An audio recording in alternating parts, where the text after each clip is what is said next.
for implementing the urban forestry program. And this last year, as you all know, we have won the Tree City of the Year. We have competed every year for I don't know how many years, and we always come in third or fourth or something like that. But first time that we've won the award, and they got, what was it, 10,000? 10,000. Sweet.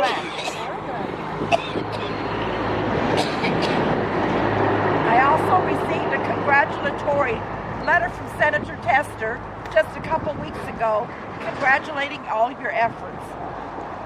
The award for the 2020 Tree City for the state of Montana was awarded to Roundup this year. This was an appreciation for the community effort by the city of Roundup and the volunteers of the Roundup Tree Board. The major amount of this non-matching grant was to complete a tree inventory for the city of Roundup, including the boulevards and public places, and it's pretty impressive. This will be invaluable in the fact that it gives the city an opportunity to address ongoing forestry problems by applying for grants to address this problem. 70% of the trees in Roundup are ash trees, and the city has been informed that the emerald ash borer will be in our community within 2 years. Jennifer Solf from the Extension Service will provide additional information on this insect. I'll turn it to you, Jennifer. Okay. Thank you. So I will be passing around some of the things that you see on the table here. I have gloves in case anyone wants to wear some gloves. I also brought some hand sanitizer. You know, it's just really cool to see them up close. So yeah, I'll kind of start passing them. Pass those around.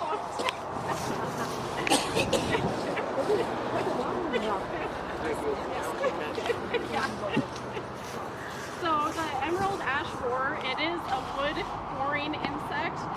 The larvae particularly, they feed between the bark and the sapwood.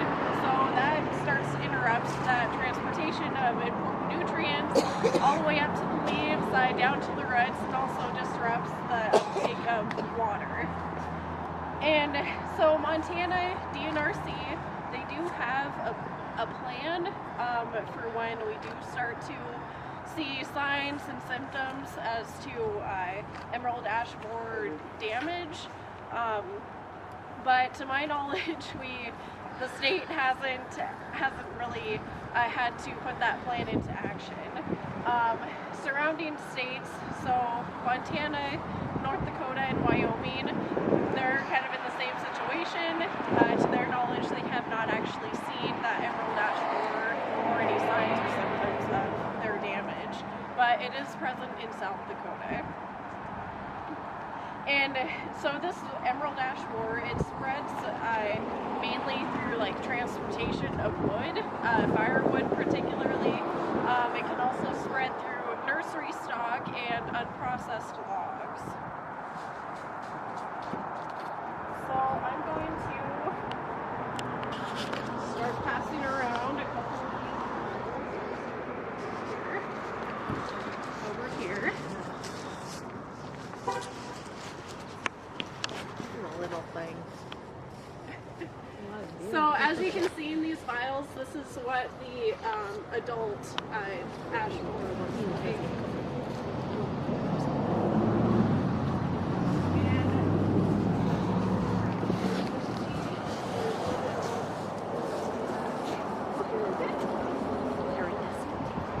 So this other sample going around, you'll see there's one adult still actually in the wood. Thankfully, it's dead. It's not alive. Yeah. So, kind of going into the identification of this emerald ash borer. With the adults, you'll notice that they're slender, kind of elongated. They have more metallic green wings, and those wings are covering a more between a bronze, kind of reddish, goldish colored body. And the males are actually slightly smaller than females. Yes. They, when you actually see one, they tend to be less than a ½ inch long.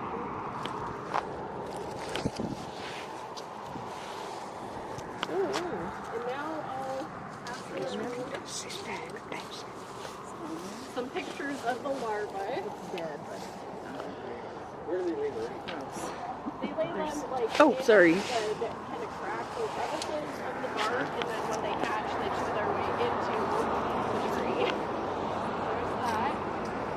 So now coming around are I did. a couple examples of what the larvae look like. They can reach over an inch long. They're more of, you'll see a whitish color between a white and a cream color. They have more of a brown head with brown head, and then at the opposite end you'll see like brown kind of pincer type appendages. And their overall life cycle generally stays around 1 year. The adults usually emerge like end of May into beginning of June. Their overall activity or adult activity peaks between June and July. They usually carry into August. And so those adults, they're feeding on the foliage of those ash trees. And after a few days of doing that, then they're going to go ahead and find their mate. And females, they usually lay between 30 to 60 eggs, but if they're really gung-ho, they can lay up to 200. So after laying those eggs, they hatch in about 7 to 10 days.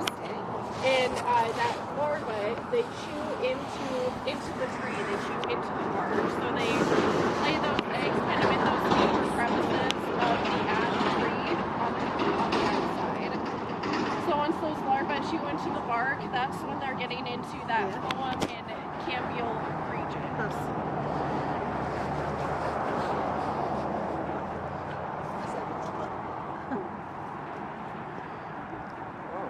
I'll start. So this next example, these are the galleries, what you see in the examples of the sapwood going around. And especially in this one, on this side, you'll see it's kind of like really fine sawdust in there. We call that frass.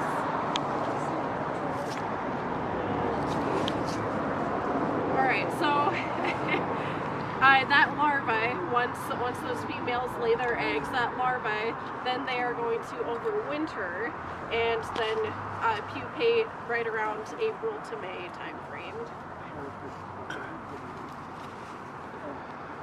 And now we'll get into a little bit more of the signs and symptoms to look at. One of the really, I guess, evident ones is the woodpeckers really like to go after their larvae. So any of their exit holes, which I have some more examples of here, any of their exit holes, the woodpeckers, they'll target those. So you may see some really jagged holes that the woodpeckers are trying to get that larvae.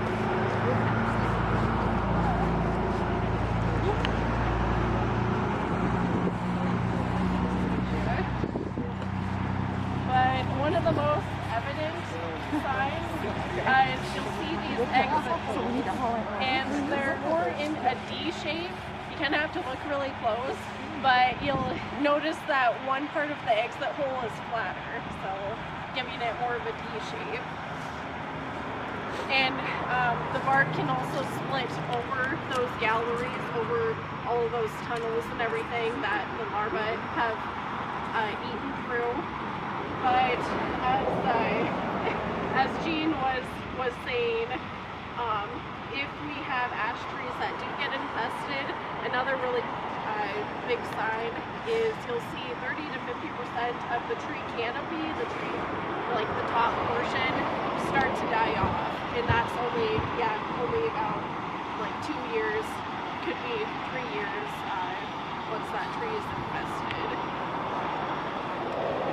So to conclude, again, it's really awesome that especially between all the work of the community and the Bud Committee, winning this Tree City of the Year award, because as you can imagine, it usually goes to someplace on the west part of the state, Missoula, Kalispell, over there, but yeah.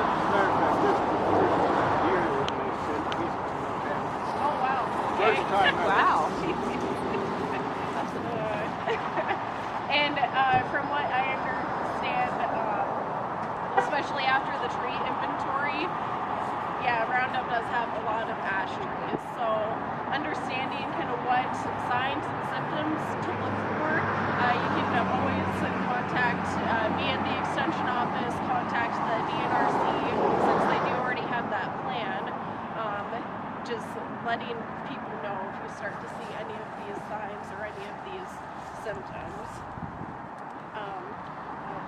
think that's really all I have.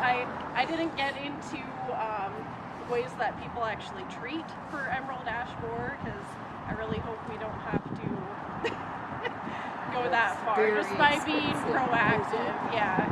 So as Jennifer mentioned, DNRC has got a plan to address this issue. Roundup has, she said, a lot of green ash. 70% of our tree population is green ash.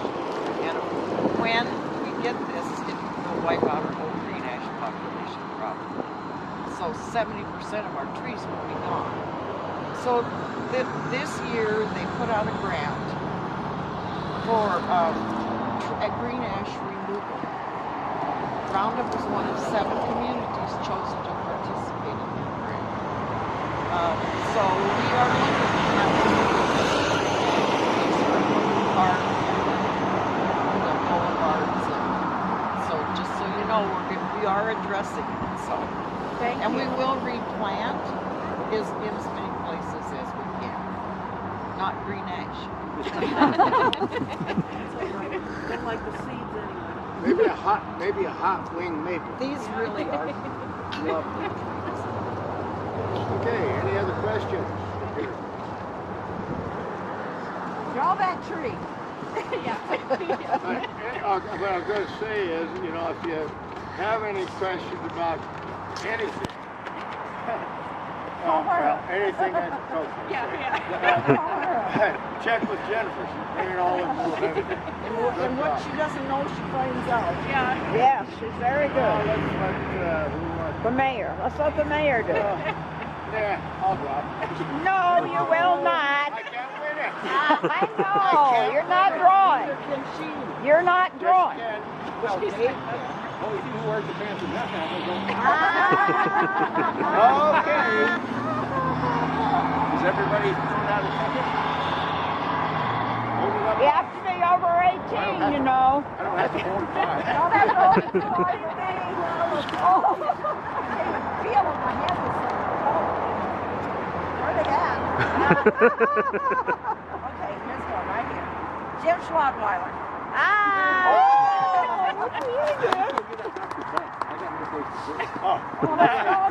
Draw another name then if you don't want it. that's what brought another one. Draw another name. You don't want it? Okay. Unless we replace it with the lumber. I can't feel it. Okay, Kenny Davis. Yay!